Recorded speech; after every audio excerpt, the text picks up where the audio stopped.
Gazze ablukasını kırmak ve insani yardım ulaştırmak amacıyla yola çıkan küresel Sumut filosuna işgal rejimi tarafından yapılan saldırıya tepki amacıyla Bitlis Filistin Dayanışma Platformu öncülüğünde binlerce vatandaş sokağa döküldü. Yüzlerce araç konvoyuyla şehir turu atan vatandaşlar Mevlana Parkı önünde bir araya gelerek basın açıklaması düzenledi.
Bitlis'teki sivil toplum kuruluşları, vicdan ehli, iman ehli, Gazze sevdalısı, abiler, kardeşler, ablalar olarak bu gece burada toplandık.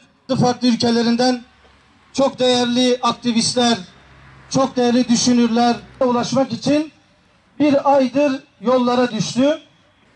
Maalesef.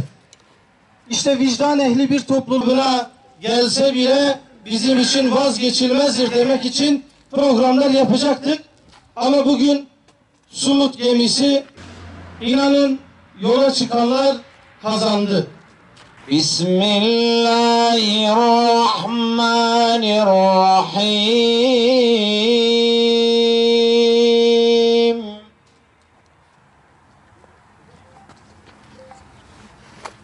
Kul ya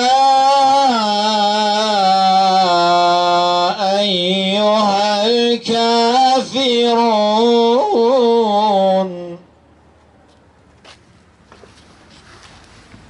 la a'budu ma ta'budun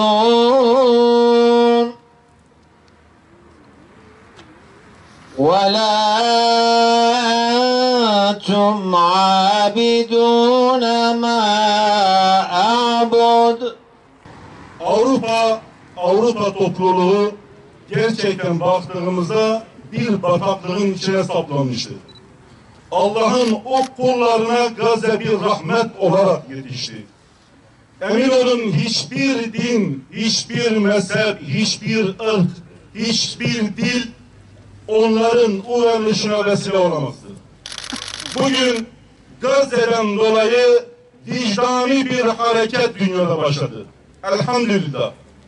Öyle bir vicdani hareket ki Avrupa'nın bütün kentlerinde şu anda tabiri caizse bir ayaklanma var, bir isyan var, bir kıyam var. Tekbir! Allahu Ekber! Tekbir! Allahu Ekber! Tekbir! Allahu Ekber!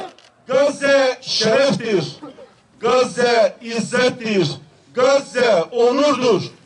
Gazze'ye sahip çıkanlar bu şereften, bu onurdan pay alacaklardır. Eğer bugün Gazze'ye sahip çıkmayanlar, bugün Sumut filosuna sahip çıkmayanlar bu izzetten, bu şereften yoksun kalacaklardır. Kim olursa olsun, hangi devlet lideri olursa olsun emin olun bugün bu izzet ve şereften mahrum kalacaklardır eğer sahip çıkamazlarsa. Bugün öyle bir kıyam başladı ki Allah'ın izniyle Gazze sokaklarında öyle bir kıyam başladı, öyle bir şerefli kıyam başladı ki bugün dünya artık dönülemez bir noktaya gelmiştir. Ve göreceğiz ve göreceksiniz Allah'ın izniyle çok güzel bir inkılap, çok şerefli, izzetli bir inkılap gerçekleşecektir inşallah. Tekbir! Allahu Ekber! Tekbir! Allahu Ekber! Tekbir! Allahu Ekber! Evet bizler oradaki kardeşlerimizin şehadetinden dolayı mahzun oluyoruz. Kalplerimiz mahzun, gözlerimiz yaşlı. Ama emin olun bu dava böyledir.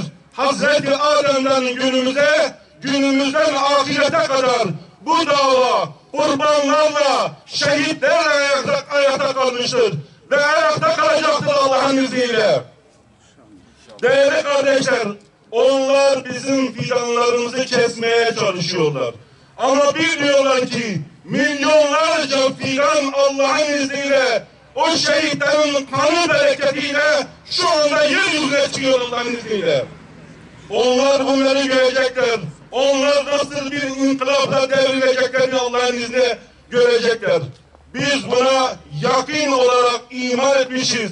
Allah'ın vaadi haktır. Kim Allah'ın bu vaadine inanıyorsa kârlı çıkacaktır. Bizlerin yapması gereken bugün olduğumuz her yerde, bulunduğumuz her yerde bu ateşin daha da alevlenmesini sağlamaktır.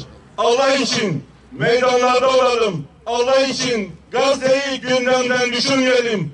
Çünkü dediğimiz gibi Gazze izzettir, Gazze şereftir. Özgür Gazze, özgür Filistin. Özgür Gazze, özgür Filistin. Özgür Gazze, özgür Filistin. Direnişe bin selam. Bitlis'ten Hamas'a direnişe bin selam. Bitlis'ten Hamas'a direnişe bin selam. Bitlis'ten Hamas'a direnişe bin selam. Şehadet!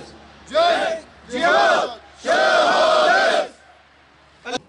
Rabbim Sumud'u ve Gazze'yi, onların umutlarını birleştirsin. Ya Rabbi, sen 21. asırda İzzet pınarı olan diriliş, direniş ve mücadele ruhunu başta Hamas olmak üzere Hamas'ın eliyle bütün dünyaya nasip ettin. Hamdü senalar olsun.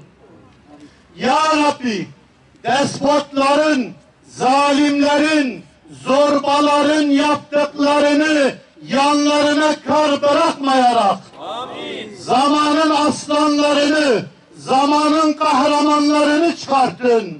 Zamanın Ömerlerini, zamanın Hüseyinlerini çıkartın. Zamanın Bediüzzamanlarını çıkartın. Zamanın Şeyh Şamillerini çıkartın. Ve dedin ki ey Müslümanlar, heyhat mine zille, zillet bizden uzaktır.